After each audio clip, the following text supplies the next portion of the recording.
So, after 150 hours played and one platinum trophy later, I am here to talk about my time with Rise of the Ronin.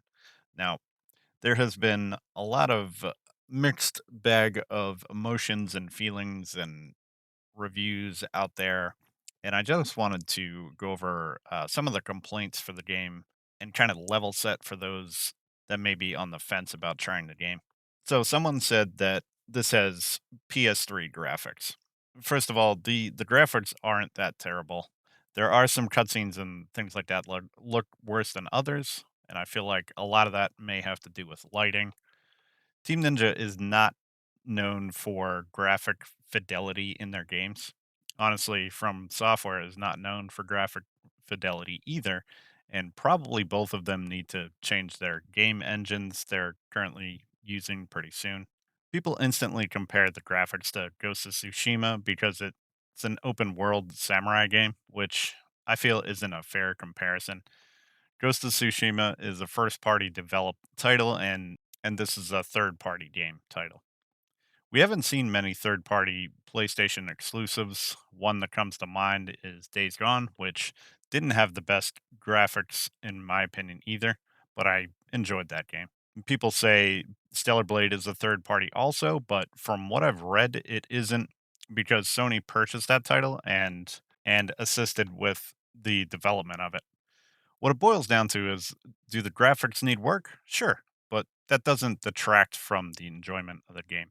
I personally like incredible graphics because of my vision.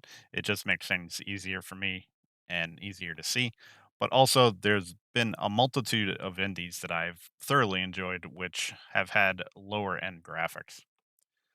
Now, second complaint is that combat is boring or it's a step down from Neo and Wolong.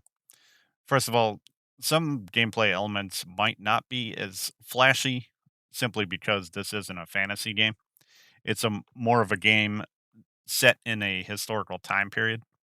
And people have said that there's also one button to attack. Well, with that one attack button, you have charge attacks, advancing attacks, and combining that attack button with other buttons, you have a multitude of attacks at your disposal.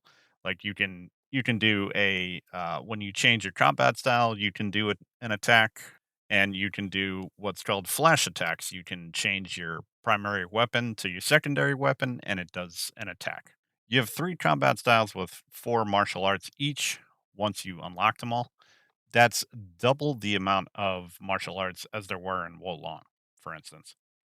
I feel like anyone saying the combat is boring or a step down from previous games is either bad at parrying or counter sparks, as they call it in this game, or they don't have the patience to play the game as it's intended to be played.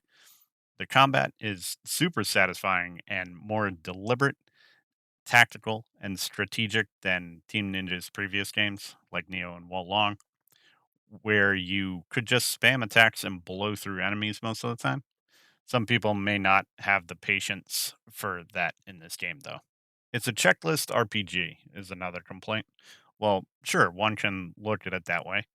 All the items in the checklist in each region are not all the things you're going to find in that region.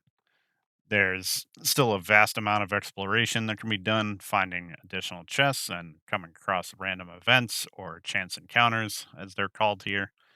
There's a reason for the checklist as well because you're improving your bond level with the region to get special rewards. So there's definite incentive there to do all that. Now that I've given my spin on the complaints that people have had for the game, let's talk about my feelings overall for the game. So in terms of story, the story was well done, and through the course of the game, you meet a vast amount of people who can become your allies. In my opinion, there was not a bad character in this game at all. Every single character was strong in their own way, and this is accentuated when you do bond missions with the character. Bond missions do exactly what it sounds like.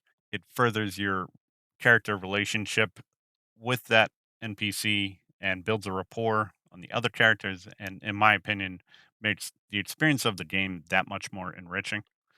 This game is $70, and the amount of content and enjoyment that you can get out of this game justifies every penny of that price tag, in my opinion. In terms of gameplay, I thought it was extremely solid. The combat is probably the best part of the game. The feeling that you get from nailing parries, whether it be one attack or an entire attack chain, is incredible. The combat is challenging as one would expect from Team Ninja game, but I feel that it's more approachable than some of their previous titles. And if this is their attempt at an Elden Ring type experience, I think it was well done. Would I like to see some things different? Absolutely.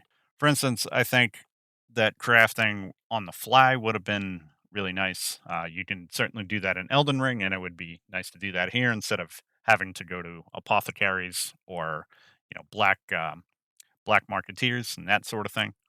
I also think that upgrading your equipment and build crafting could be much improved. Long system for respecking and changing builds around constantly was something I really loved about that game. It is extremely expensive to do things like that in this game. However, that doesn't mean you can't make some crazy builds still. As I mentioned, despite the checklist for the different regions, exploration is still rewarding and fun. There's special enemies hidden throughout the world, more treasure chests, and chance encounters that you can come across as you explore. As you play through the game, you get different gadgets that will enhance combat, traversal, and exploration as well. I do feel that there was constantly incentive to do the side missions, bond missions, exploration because the rewards were definitely worth it. However, I do feel some of the gadget upgrades could have been improved, however. In terms of performance, there were definitely some pop in issues, which happens a lot in most open world games these days. There were frame drops here and there, which was honestly a little surprising considering I was playing in balanced mode. In the third area of the game, there were quite a few spots where shaders and shadows started to wig out and go crazy for some reason. Maybe it's because of some of the random weather and snow that occurs in that area. Not entirely sure, but something worth calling out here. In terms of replayability, there's definitely replayability here and an endgame loot grind system, much like Neo and Wolong. However, I don't think I'll be taking part in that because it seems like an extreme grind to me, much more so than previous titles. Once you finish the game, you unlock another difficulty, which is called Midnight difficulty, and a higher rarity gear as rewards. Much like previous Team Ninja titles, you'll need to make sure that you're prepared and ready for this difficulty. It seems to me, though, that unless your level and equipment far exceeds the recommended level, you're going to get bullied. I tried a bit of the midnight difficulty, and being slightly higher level than some of the camps, you basically need to be flawless in your parries or your counter sparks. So I feel the grind would be a very long process, and after 150 hours, I'm not really looking to double that amount of time right now, especially with other games coming out pretty soon. In terms of sound design, I thought that was great in my opinion. From the traversal to combat, ambient music while exploring, soundtracks of the boss encounters, all very enjoyable to me. So I'm a massive fan of Team Ninja's games, open world RPGs, and samurai stuff in general. This game's fun factor and enjoyment was through the roof for me because of all that. If you love all those things too, this will be a great game for you. I give this game a solid 8.5 out of 10. And what it comes down to is only you yourself will know how much you're going to enjoy a game. If money's tight and you aren't sure about a game, wait for a sale.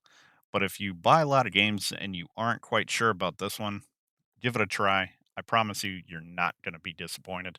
So that is about it for the review here. If you guys have any questions, um, there is an entire live stream series up on the channel. And if you guys have questions, put them down below and we can have a conversation about the game. I thoroughly enjoyed my 150 hours and I would definitely recommend this game to anyone out there. So hopefully you're all doing well. Stay tuned. More coming at you. Take care.